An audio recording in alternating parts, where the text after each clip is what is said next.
Selamat pagi semuanya. Di sini kami akan menjelaskan tentang analisis destinasi wisata air terjun Tegenungan dengan mata kuliah Perencanaan Destinasi Pariwisata.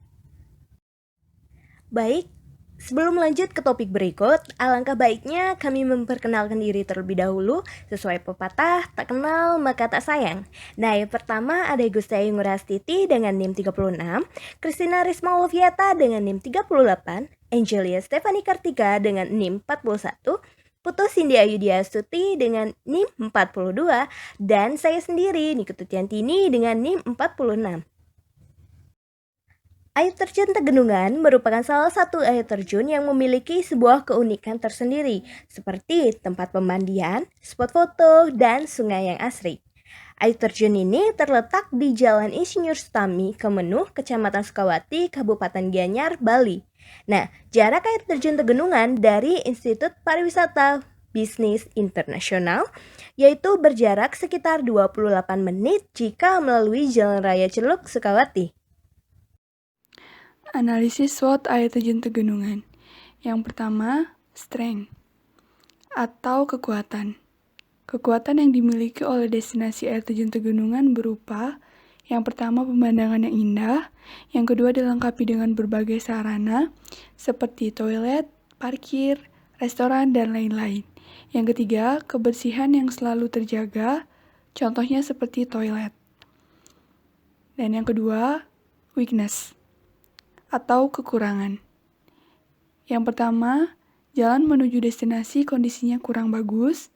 Yang kedua, kurangnya lampu penerangan jalan. Dan yang ketiga atau yang terakhir, kurangnya petunjuk arah. Dan selanjutnya, opportunities atau peluang. Di masa pandemi ini, sedang adanya pembangunan di destinasi wisata Tegenungan Waterfall. Pembangunan bisa dilakukan tanpa hambatan karena tidak banyak wisatawan yang berkunjung dan para pekerja bisa bekerja dengan cepat. Yang terakhir, threat atau ancaman. Ancaman yang pertama yaitu bencana alam berupa gempa bumi, gunung meletus, banjir, dan tanah longsor. Yang kedua, berkembangnya objek wisata lain yang meningkatkan persaingan. Yang ketiga, kerusakan lingkungan akibat pengembangan yang seenaknya. Dan yang keempat, kurangnya kesadaran masyarakat sekitar Tegenungan Waterfall akan pentingnya keberadaan sebuah objek wisata. Selanjutnya, potensi air terjun Tegenungan. Air terjun Tegenungan merupakan salah satu destinasi wisata yang terletak di Kecamatan Sukawati, Kabupaten Gianyar, Bali. Tersedianya fasilitas seperti tempat parkir yang luas, tempat makan, toko souvenir, spot foto yang instagramable, toilet yang selalu bersih, lifeguard, dan kreativitas masyarakat memanfaatkan limbah kayu untuk menjadi bagian dari spot foto. Nah, sehingga saya rasa keunggulan inilah menjadi daya saing dengan destinasi wisata yang sejenis. Next, permasalahan air terjun Tegenungan. Nah, minimnya pengunjung yang berkunjung pada saat pandemi corona ini, serta adanya musim hujan, menyebabkan bagian-bagian destinasi yang tidak terjamah atau dibiarkan begitu saja, seperti anak tangga yang berlumut, penyebab kecelakaan yang sering dialami selain daripada terjun bebas di tebing air terjun. Nah, kemudian kolam pemandian yang outdoor airnya akan kotor karena pada saat hujan dedaunan ataupun tanah-tanah dari atas akan jatuh dan mengotori air serta minimnya penerangan dan petunjuk arah jalan menuju destinasi ini. Identifikasi produk wisata. Yang pertama, atraksi. Objek wisata air terjun Tegenungan ini atraksi utamanya ialah air terjun dan pesona alamnya. Adanya balancing stone dapat dilihat ataupun dibuat oleh wisatawan, serta banyaknya spot foto yang memanfaatkan hasil alam, sehingga terbilang ramah lingkungan. Yang kedua, amenitas. Tersedianya parkir yang luas, yang bisa menampung kendaraan roda 2 hingga roda 4. Kemudian tersedia toko makanan, ataupun restoran serta toko souvenir yang lengkap. Tersedianya toilet yang bersih, dan pemandian yang bisa dimanfaatkan oleh wisatawan. Selanjutnya, aksesibilitas. Akses menuju air terjun Tegenungan terdiri dari 2 jalur. Jalur utama yang berada di sebelah selatan sedang direnovasi karena mengalami longsor pada waktu hujan deras, sedangkan jalur kedua yang terletak di utara terbilang cukup bagus dan mudah dilalui wisatawan. Selanjutnya, ancillary service, tersedianya konektivitas jaringan berupa Wi-Fi yang memudahkan wisatawan untuk berkomunikasi online. Tersedia money changer di dekat tempat parkir serta terdapat pos keamanan dan pusat informasi. Untuk puskesmas, kantor polisi, ataupun ATM berjarak sekitar 3 km dengan waktu tempuh 7 menit. Aktivitas, banyak sekali kegiatan yang bisa dilakukan di sini, mulai dari menuruni anak tangga hingga 150 buah untuk mencapai air terjun, kemudian berfoto dengan latar alam indah, mandi di pemandian yang airnya berasal dari sumber mata air yang bisa diminum, hingga menikmati kuliner dan membeli oleh-oleh. Selanjutnya, available package. Harga tiket masuk yang ditawarkan sebesar 20.000 untuk turis asing dan domestik, dan 10.000 untuk masyarakat lokal yang berasal dari luar Sukawati serta telah bekerja sama dengan beberapa travel agent. Contohnya paket tur air terjun Tegenungan, Ubud Half Day.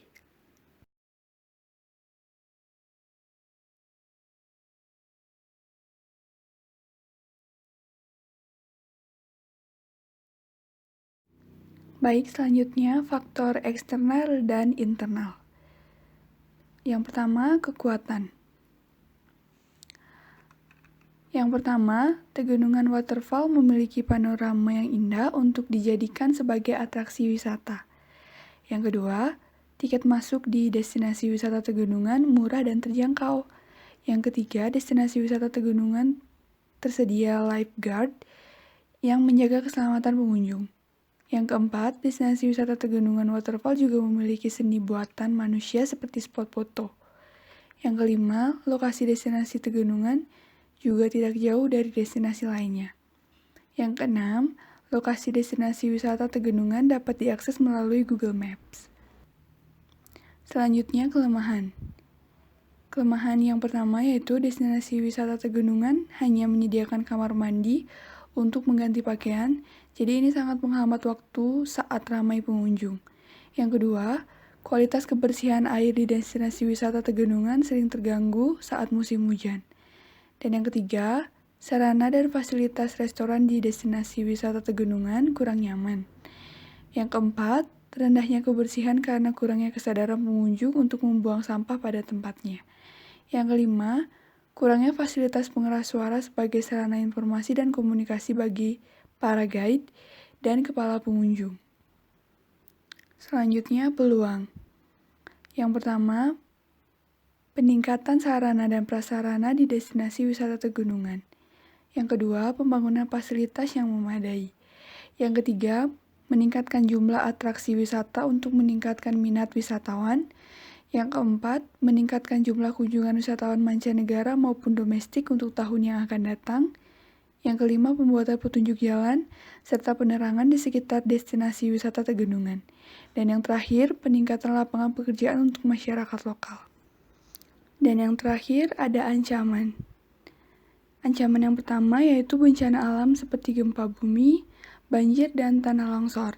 Yang kedua, adanya destinasi air terjun lainnya yang menawarkan atraksi yang lebih menarik dan lebih diminati. Yang ketiga, rusaknya lingkungan area Tegenungan Waterfall akibat ulah masyarakat sekitar yang sengaja untuk merusaknya seperti membuang sampah sembarangan, dan lain-lain. Dan yang keempat, kurangnya rasa peduli masyarakat terhadap objek wisata, Tegenungan Waterfall, dan rasa acuh yang dimiliki masyarakat sekitar.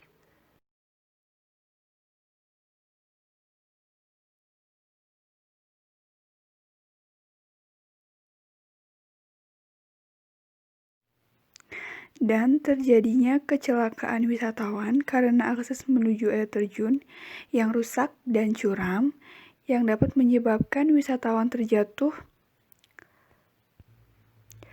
ke jurang karena tidak ada pagar pembatas antara jalan dan jurang tersebut. Yang selanjutnya adalah analisis produk.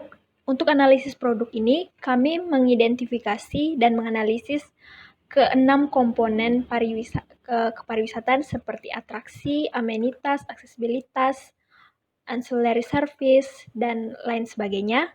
Seperti yang dilihat pada contoh tabel analisis atraksi, kami menganalisis 2 aspek yaitu seni budaya dan juga hiburan, kekayaan alam, dan hiburan. Untuk analisis yang kami lakukan adalah kami mendapatkan data dari observasi online dan juga kuesioner yang kami bagikan secara Google Form yang kemudian diisi oleh masing-masing anggota kelompok kami yang berjumlah 5 responden.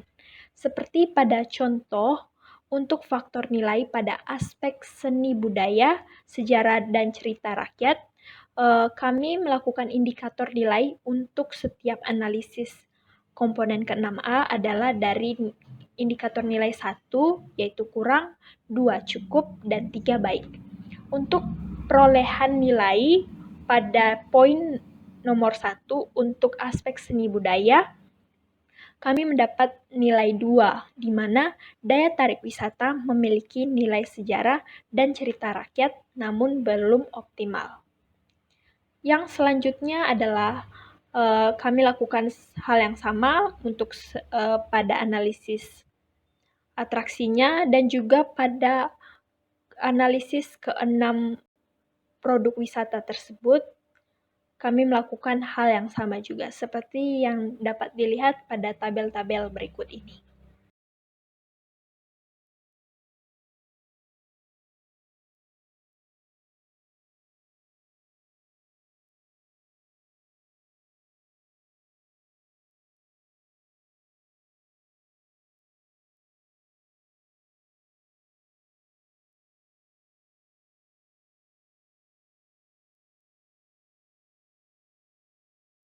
Yang selanjutnya adalah tabel penilaian produk wisata air terjun Tegenungan dari 6A tersebut. Pada tabel tersebut dapat dilihat nilai minimal adalah 5 dan nilai maksimal adalah 15. Perolehan nilai tersebut adalah sebagai berikut. Pada yang kita lihat dari tabel atraksi, amenitas, dan sebagainya ada pada 6A tersebut ada 5 faktor. Kemudian 5 faktor tersebut dikalikan dengan jumlah indikator nilai, yaitu pada indikator nilai itu seperti kita ketahui dari nilai 1 yaitu kurang, nilai 2 baik, nilai 2 cukup, dan nilai 3 adalah baik. Jadi, faktor tersebut dikalikan dengan indikator nilai menghasilkan 5 kali 3 sama dengan 15. Sehingga nilai maksimal dari atraksi dan 6A lainnya adalah berjumlah 15. Yang selanjutnya adalah untuk mencari nilai minimal didapatkan dari 5 faktor tersebut dikalikan dengan indikator nilai yang terendah adalah 1. Tadi nilai yang tertinggi adalah 3, sedangkan yang terendah adalah 1 dengan indikator nilai kurang. Maka 5 kali 1 sama dengan 5, sehingga nilai minimal adalah 5. Setelah mendapatkan nilai maksimal dan minimal tadi, kita dapat menentukan kategori dari masing-masing produk wisata, yaitu dengan rumus RS sama dengan 15 dikurang 5 per 3. Hasilnya adalah 3,3. Setelah itu, setelah mendapatkan perhitungan 3,3, selanjutnya dimulai dari nilai minimal yaitu 5 ditambah 3,3 sama dengan 8,3. Maka rentan nilai dari 5 sampai 8,3 dikategorikan sebagai nilai kurang baik. Kemudian setelah mendapat nilai 8,3, maka itu akan menuju kategori lebih tinggi, maka 8,3 naik menjadi 8,4, sehingga 8,4 ditambah 3,3 sama dengan 11,7. Maka rentan nilai dari 8,4 sampai 11,7 menjadi kategori cukup baik. Kemudian dari nilai 11,7 naik menjadi 11,8, lalu 11,8 ditambah 3,3 menghasilkan 15. Sehingga dari rentan nilai 11,8 sampai 15 dikategorikan sebagai nilai baik. Selanjutnya kita lihat di tabel tersebut, perolehan nilai untuk atraksi adalah 11. Seperti yang kita ketahui, rentangan nilai dari 5 sampai 8,3 itu kurang baik, dan 8,3 sampai 11,7 cukup baik, dan 11,8 sampai 15 itu adalah baik. Dan pada nilai 11 ini, dia tercakup dalam tingkatan cukup baik dari, seperti yang dilihat, dari rentangan nilainya adalah 8,4 sampai 11,7. Selanjutnya juga penilaiannya sebagai penilaian dari komponen 6A adalah sebagai berikut. 12 maka masuk ke komponen baik, 14 baik, 19 cukup baik, 10 cukup baik, dan 12 baik. Yang selanjutnya adalah tabel IFAS atau Internal Factor Analysis Summary. Dalam menganalisis tabel ini, kita harus melihat pada faktor internal berupa strength atau kekuatan dan weakness atau kelemahan. Jadi kami melakukan observasi yang sama, yaitu observasi online, dengan membagikan kuesioner secara Google Form dengan diisi oleh 5 responden dari anggota kelompok kami. Seperti yang dilihat contohnya pada strength, yaitu dengan poin Tegenungan Waterfall memiliki panorama yang indah untuk dijadikan sebagai atraksi wisata.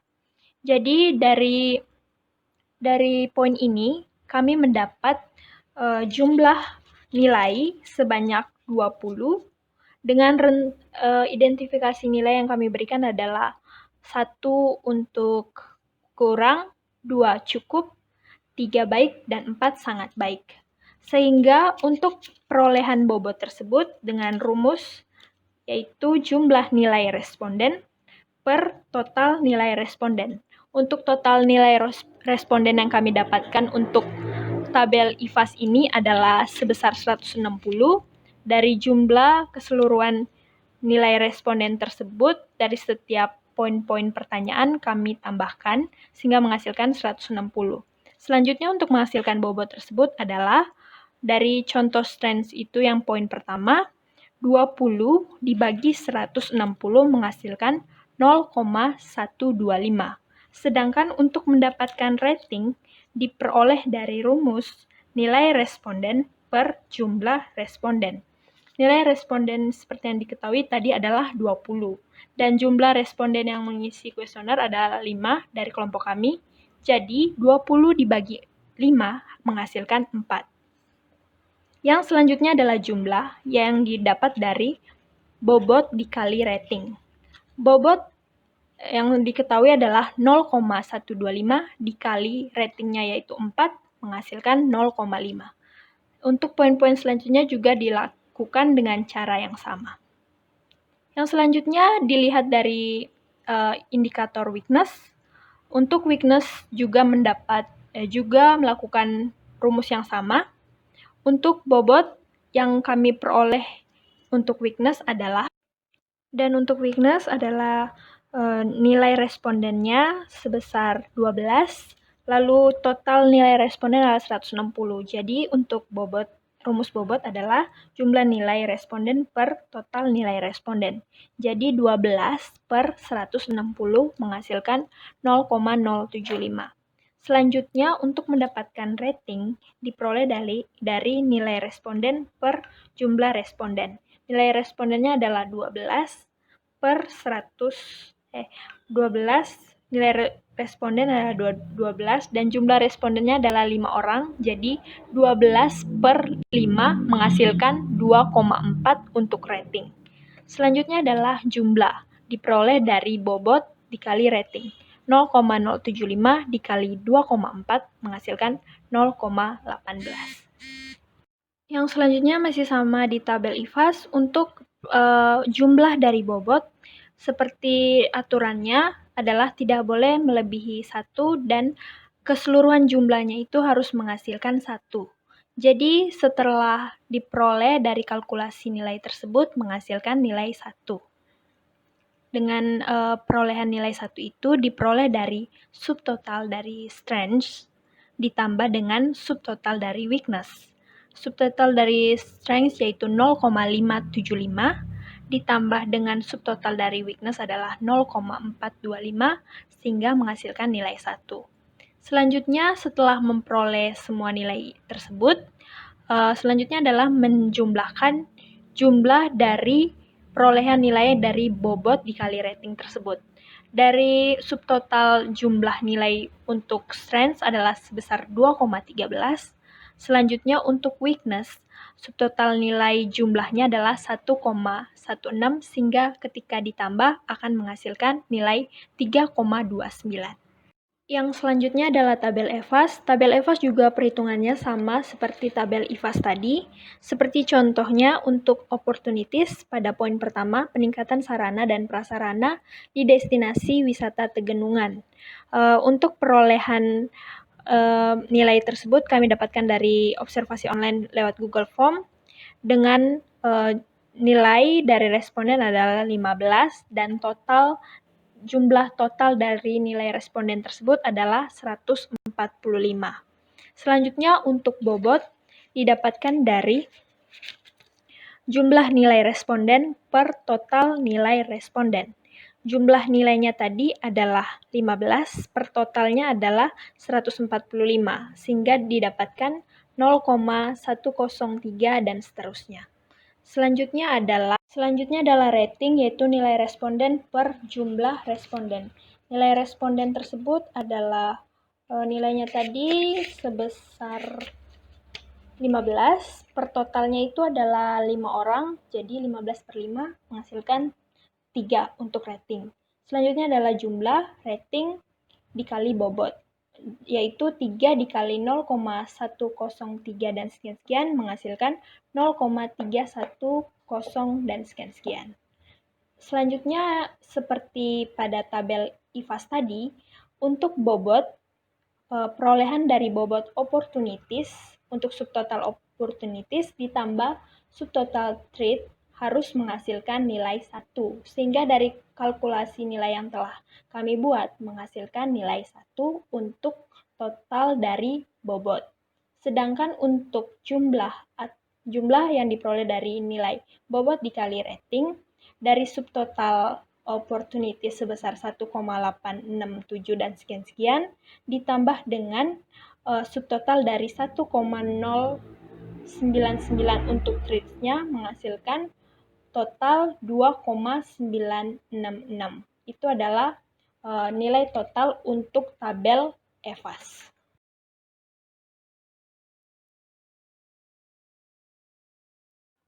Yang selanjutnya adalah diagram analisis SWOT.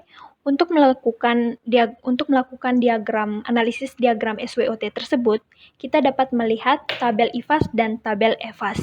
Untuk tabel IVAS merupakan titik koordinat untuk sumbu X, sedangkan tabel EVAS merupakan titik koordinat untuk sumbu Y.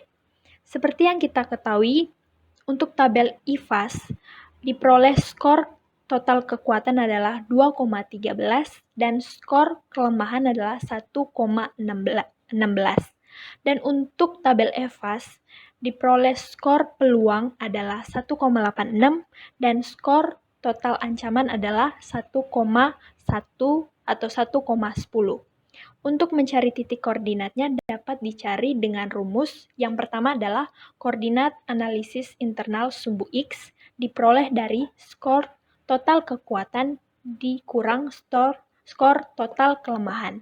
Jadi skor total kekuatan tadi yang diketahui adalah 2,13 dikurang 1,16 menghasilkan 0,97. Selanjutnya adalah rumus kedua untuk memperoleh analisis eksternal yaitu sumbu Y diperoleh dari tabel EVAS yaitu skor total peluang dikurang skor total ancaman dengan nilai skor total peluangnya adalah 1,86 dikurang skor total ancaman adalah 1,10 menghasilkan 0,76. Jadi titik koordinatnya adalah Untuk titik koordinat itu untuk diagram adalah X, Y, maka titik koordinatnya adalah 0,97 untuk X pada tabel IFAS dan juga 0,76 untuk koordinat Y pada tabel EFAS yang berada pada kuadran 1 agresif. Seperti yang kita lihat, penempatan analisis tersebut dapat dilihat pada diagram SWOT yang seperti di bawah ini, yaitu berada pada kuadran 1 dan terletak pada sebelah kanan karena nilainya positif, dan juga letaknya untuk bagian yang pada bagian horizontal yaitu merupakan sumbu X yang dari tabel IFAS tadi yaitu 0,97 dan juga untuk tabel dan untuk garis vertikalnya yang merupakan sumbu Y yang nilainya adalah 0,76.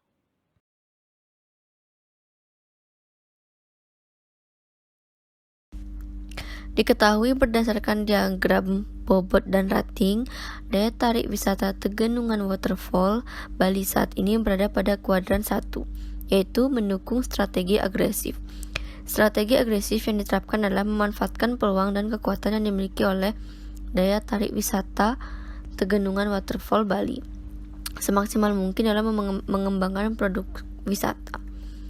Berdasarkan identifikasi faktor internal dan eksternal, maka dapat disusun strategi yang disediakan dalam matriks yang menghasilkan 3 set kemungkinan alternatif strategi, yaitu sebagai berikut. Yang pertama, memanfaatkan potensi dalam pengembangan fasilitas yang memadai. Dengan adanya fasilitas yang memadai, wisatawan yang berkunjung akan merasa nyaman berada di destinasi Tegenungan dan memiliki kesan akan kembali mengunjungi Tegenungan Waterfall.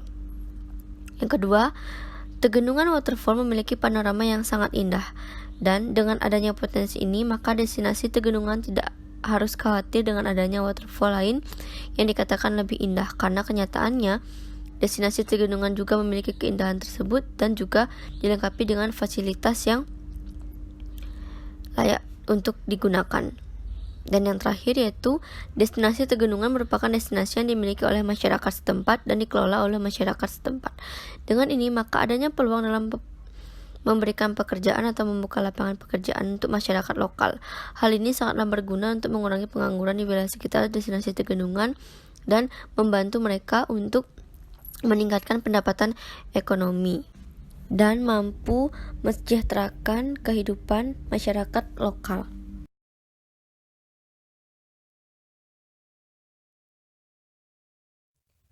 Demikianlah penjelasan dari analisis air terjun Tegenungan yang dapat kami sampaikan. Kami memohon maaf jika ada kekurangan ataupun kesalahan kata pada presentasi kami. Akhir kata kami tutup dengan terima kasih.